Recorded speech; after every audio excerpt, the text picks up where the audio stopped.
Alam mo ba na may isang matandang nayon sa Japan na kamakailan lang ay naging tanyag dahil sa reputasyon nitong isa umanong isinumpang lugar?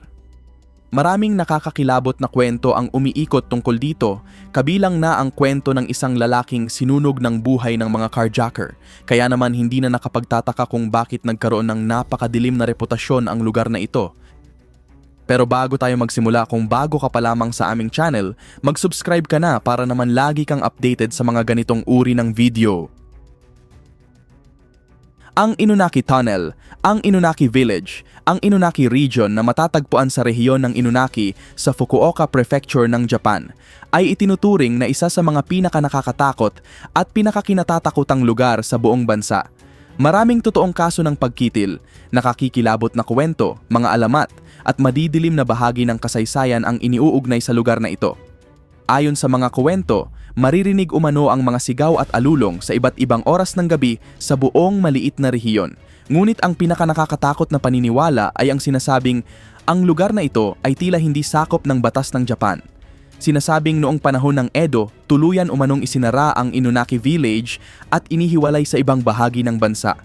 Ayon sa alamat, mismong pamahalaan ang nagpasyang huwag nang makialam sa pamamahala nito. Maraming paliwanag ang ibinibigay kung bakit. May nagsasabing may mga kultong sumasamba sa demonyo, mga ritual na may pag-aalay ng dugo, kanibalismo, paggamit ng itim na mahika, at iba pang nakakatakot na gawain. Ayon pa sa kwento, matapos umanong makitil ang 30 tao sa isa sa mga ritual na ito, tuluyan ng isinara ang nayon sa labas ng mundo. Mula noon, pinutol umano ang lahat ng kalsadang papunta sa nayon.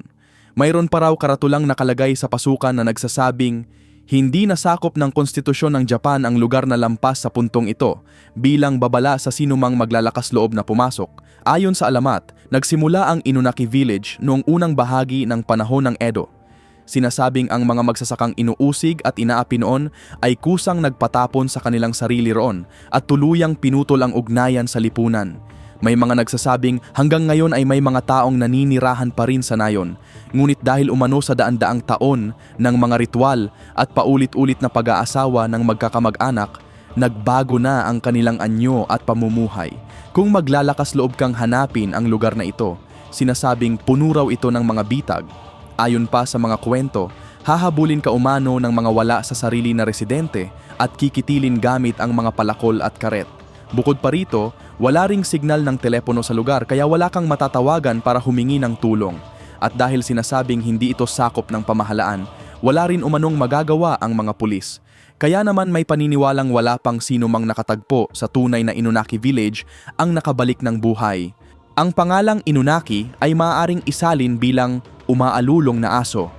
Nagmula umano ito sa isang lumang alamat ng nayon. Hanggang ngayon ay makikita pa rin ang ilang estatwa ng aso sa mga guho ng Inunaki bilang alaala sa kasaysayan nito. Ayon sa alamat, may isang lalaking may alagang aso na walang tigil sa pagtahol. Isang araw, dahil sa sobrang inis, nakitil niya ang sarili niyang alaga.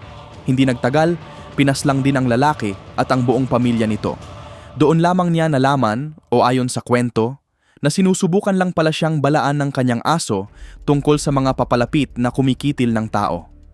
Bagamat maraming alamat ang umiikot tungkol dito, may tunay na Inunaki Village na nakatala sa kasaysayan. Ayon sa opisyal na record, umiral ito mula 1691 hanggang 1889. Noong kasagsagan nito, kilala ang nayon sa paggawa ng mga keramika at bakal. Nang maglaon, lalo itong umunlad dahil sa pagmimina ng karbon. Noong huling bahagi ng 1800s, itinayo rin ang isang kastilyong tinatawag na Inunaki Gobekon at hanggang ngayon ay may ilang guho pa nitong makikita. Kalaunan, isinama ang Inunaki sa kalapit na nayon ng Yoshikawa at paglipas ng panahon ay pinagsama-sama pa ito sa iba pang mga nayon hanggang sa mabuo ang kasalukuyang lungsod ng Miyakawa na siyang itinuturing na modernong kahalili ng dating Inunaki Village. Ang orihinal na lokasyon ng lumang nayon ay tuluyang nawala nang magpatayo ng isang dam sa lugar. Dahil dito, nalubog sa tubig ang buong pamayanan at halos wala nang natirang bakas. Ang mga dating residente ay sinasabing lumipat sa kalapit na lugar ng Wakita. Gayunpaman, maraming naniniwalang hindi ito ang tunay na Inunaki Village. Para sa kanila, ang opisyal na kasaysayan ay isa lamang pagtatakip sa tunay na nangyari. May ilan ding naniniwalang ang pagpapatayo ng dam ay sinadyang gawin upang tuluyan ng ilibing ang tunay na lihim ng nayon. Karamihan sa mga multo at nakakatakot na kwento tungkol sa Inunaki ay hindi mismo nangyayari sa dating nayon, kundi sa isang lumang lagusan o tunnel na papunta rito. Ang kasalukuyang tunnel ay itinayo noong 1975 at ginagamit pa rin hanggang ngayon, ngunit ang lumang tunnel ay matagal nang inabandona. Dahil sa kasikatan nito, naging inspirasyon pa ito ng horror movie na Howling Village noong 2019 na kung saan ang lumang tunnel ang pangunahing tagpuan.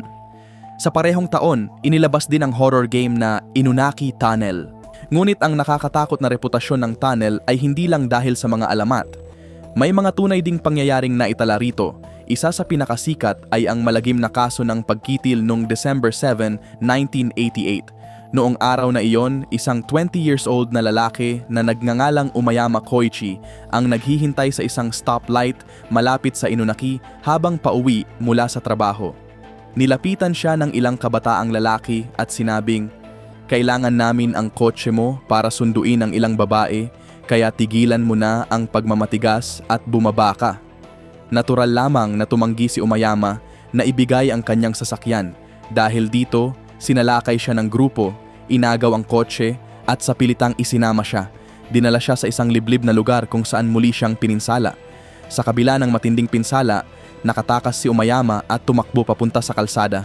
Sinubukan niyang humingi ng tulong sa mga dumaraang sasakyan, ngunit walang huminto upang tulungan siya. Hindi nagtagal, natagpuan siyang muli ng grupo at muling dinakip. Dinala nila siya sa Conda Port at sinubukang ihulog sa dagat.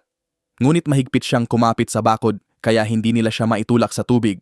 Habang nangyayari ang lahat ng ito, isa sa mga lalaki ang tila na konsensya at nagsabing tigilan na nila ang ginagawa. Ngunit tumutol ang leader ng grupo at iginiit na mamamatay ang lalaking ito. Pagkatapos noon, isiniksik nila si Umayama sa compartment ng likod ng sarili niyang sasakyan. Paulit-ulit nila siyang pininsala gamit ang mga wrench, crank at kung ano-anong kagamitan na makita nila.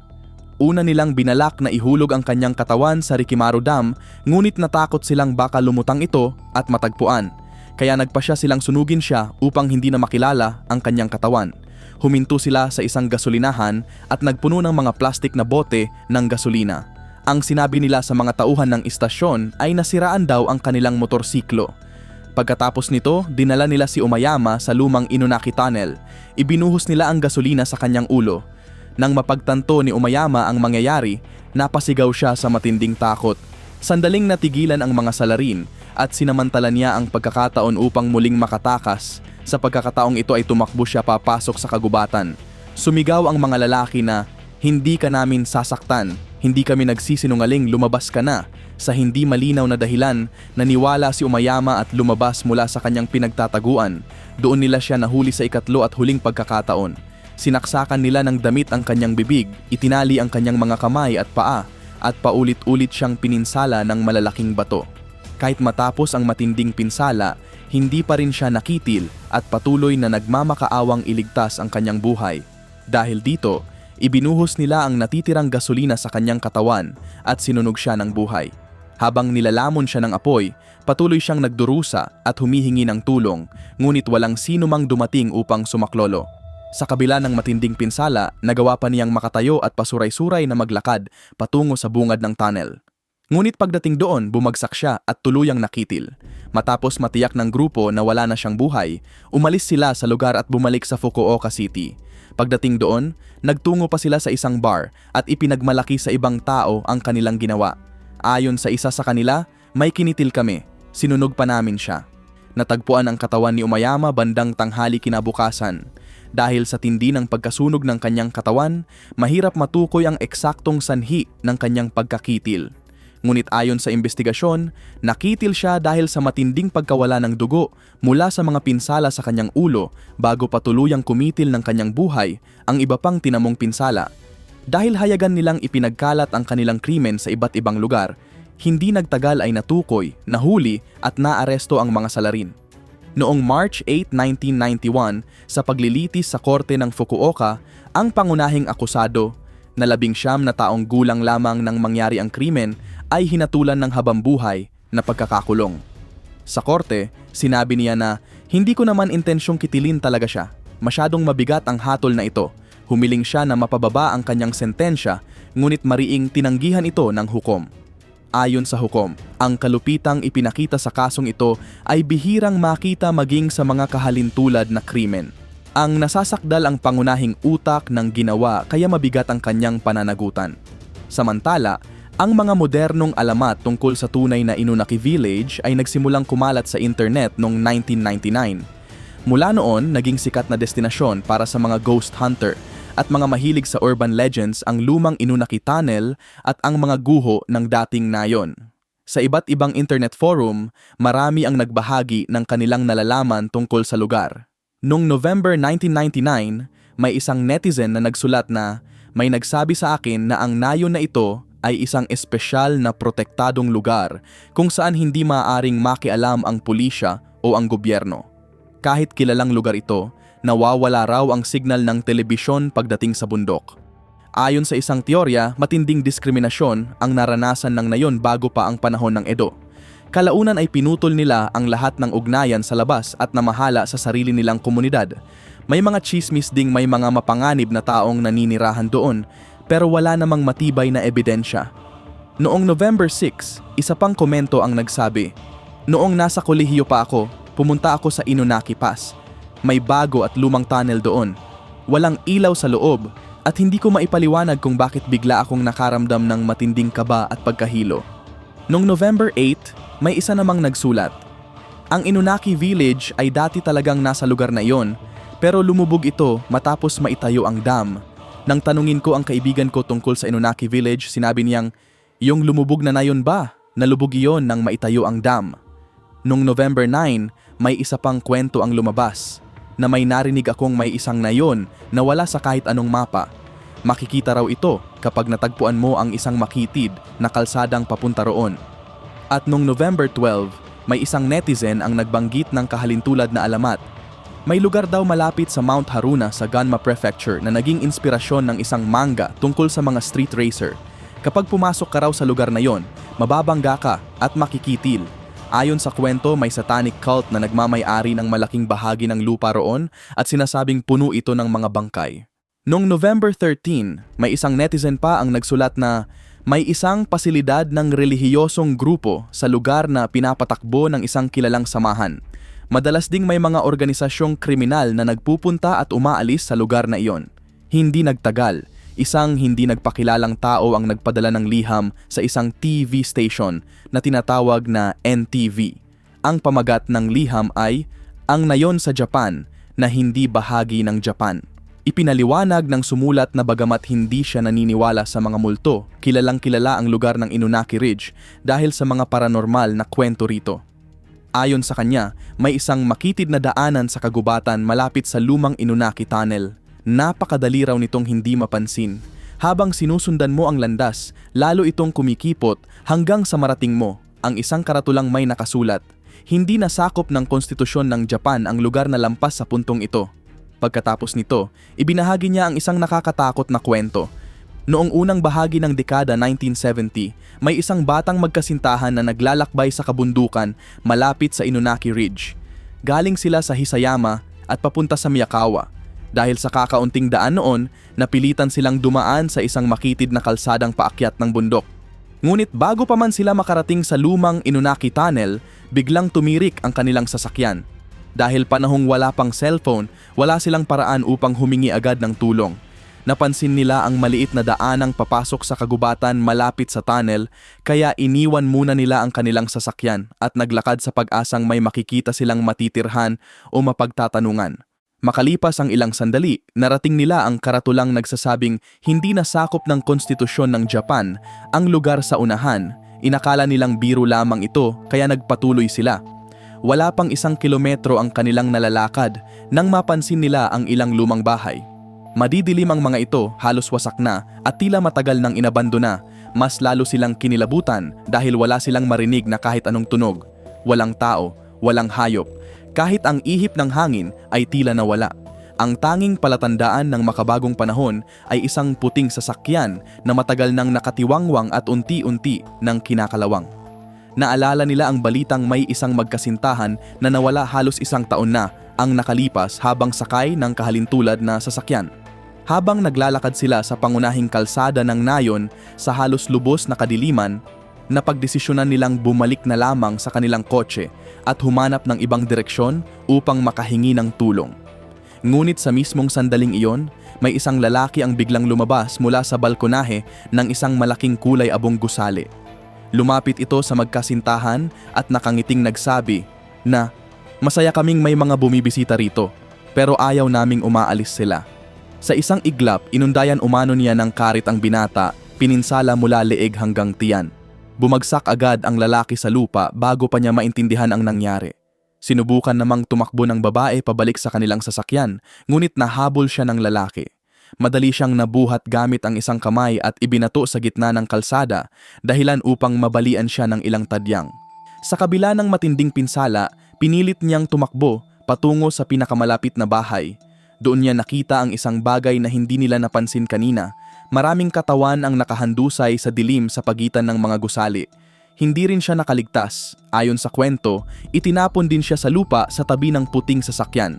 Pagkatapos ng salaysay na iyon, inilarawan pa ng liham ang di umano'y mga wala sa sarili na residente ng nayon at hinimok ang mga mamamahayag na agad, puntahan at imbestigahan ang lugar. Marami ang naniniwalang dito nagsimula ang modernong alamat ng Inunaki Village, kahit na matagal na itong kilalang destinasyon ng mga ghost hunter bago pa kumalat ang liham na iyon. Sa paglipas ng panahon, iba't ibang teorya ang lumitaw tungkol sa tunay na kasaysayan ng nayon. Kabilang dito ang mga sumusunod. Una, sinasabing kumalat ang isang nakahahawang sakit sa buong nayon kaya tuluyan itong isinara ng pamahalaan upang hindi na kumalat pa ang epidemya. Dahil dito, iniwan umano roon ang lahat ng residente hanggang sa makitil. Ikalawa, may nagsasabing isa itong colony ng mga Ketongin. Dahil sa takot at diskriminasyon ng lipunan noon, tuluyan silang inihiwalay sa ibang komunidad. Ikatlo, ayon sa isa pang alamat, ang matagal na paghiwalay ng mga residente sa labas ng mundo ay nagdulot umano ng paulit-ulit na pag-aasawa ng magkakamag-anak na kalaunan ay naging dahilan ng pagbagsak ng kanilang kalusugang pangkaisipan at pagkawala ng normal na pag-uugali at moralidad. Ikaapat, may kwento namang nagsasabing isang residente ng nayon na pinaniniwalaang siyang lalaking may hawak na karit sa alamat ang kumitil sa lahat ng tao sa lugar sa loob lamang ng isang gabi at siya na lamang ang natirang buhay. At ikalima, may paniniwalang nasakop umano ng isang kulto ang buong nayon. Dito raw nagsimula ang mga ritual ng kanibalismo at sino mang dayuhan na mapadpad sa lugar ay hindi na muling nakalalabas ng buhay. May isa pang alamat na may kaugnayan sa pagpapatayo ng Inunaki Dam na siyang dahilan ng paglubog ng dating lokasyon ng nayon. Ayon sa kwento, nang tumanggi raw ang mga residente na lumikas, hindi na sila pinilit ng mga kumpanya ng enerhiya. Sa halip, ikinulong umano sila sa kani-kanilang mga bahay, saka pinalubog ang buong lugar sa tubig upang tuluyan silang mabura sa kasaysayan. Walang ebidensyang nagpapatunay na nangyari ito, ngunit nananatili itong isa sa mga pinakasikat na urban legend tungkol sa Inunaki. Sa kasalukuyan, ang lumang Inunaki Tunnel ay tuluyan ng isinara sa publiko. Hinarangan na ang pasukan nito gamit ang malaking blok ng konkreto at may malaking gate na rin upang hindi makapasok ang mga sasakyan. Gayunpaman, may ilang explorer at urban adventurer pa ring nagsasabing nagagawa nilang makapasok sa lugar sa pamamagitan ng pag-akyat sa gilid ng bundok at pagsingit sa itaas na bahagi ng tunnel. Ayon sa mga residenteng nakatira malapit sa lugar, mas lalo pang dumami ang mga bumibisita sa Inunaki Tunnel matapos ipalabas ang pelikulang Howling Village. Kahit bago pa lumabas ang pelikula, ay dinarayo na ang lugar ng mga mausisa at ghost hunters. Ngunit pagsapit ng 2020, sa kabila ng mga lockdown, lalo pa itong sumikat. Dahil dito, ang paligid ng tunnel ay napuno ng mga basurang iniwan ng mga bisita, mga graffiti sa pader, at iba't ibang gamit na iniwan ng mga taong nagiinuman at nagsasaya sa lugar. Nakakatuwang isipin, ngunit ayon sa mga lokal, hindi na sila natatakot sa mga multo. Ang kinatatakutan nila ay ang mga grupo ng mga pasaway na palaging nagpupunta roon. Isang residente ang nagsabi sa isang lokal na pahayagan na araw-araw may mga kabataang tumatambay sa kagubatan malapit sa tunnel. Doon sila umiinom, nagkakalat ng basura kung saan-saan at nagdudulot ng gulo. Sa totoo lang, kami mismo ay natatakot ng umakyat doon. Ayon pa sa ulat, mula nang ipalabas ang Howling Village, mahigit 182 times nang kinailangang rumisponde ang pulisya sa lugar. Bago iyon, halos wala namang naitalang insidente sa loob ng ilang buwang nagdaan. Dahil dito, hiling ng mga residente na sana ay unti-unti nang mawala ang kasikatan ng lugar upang bumalik ang katahimikan sa kanilang komunidad. Noong February 2020, nagsagawa rin ng sariling pagsisiyasat ang Fukuoka Broadcasting Corporation kasama ang Miyakawa City Council. Habang sinusuri nila ang lumang tunnel, sinabi nilang may narinig silang kakaibang mga tunog mula sa loob. Napansin din nila na bumaba ang temperatura mula 12 degrees Celsius hanggang 9 degrees Celsius habang papalapit sila sa bungad ng tunnel. Gayunpaman, ipinaliwanag nilang normal lamang na mas malamig ang hangin sa loob ng isang tunnel kumpara sa labas. Sa huli, wala silang natuklasang ebidensyang nagpapatunay ng anumang paranormal na pangyayari. Sa kasalukuyan, mahigpit nang ipinagbabawal ang pagpasok sa lumang Inunaki Tunnel. May mga bakal na gate, matitibay na harang, bakod, mga surveillance camera, at regular na nagpapatrolya ang pulisya sa lugar. Dahil dito, mas mahirap na ngayong makapasok sa dating tunnel. Marahil ay mas mabuti na rin ito, hindi lamang para sa kapakanan ng mga residente, kundi para na rin sa kaligtasan ng sino mang nagbabalak na magtungo roon.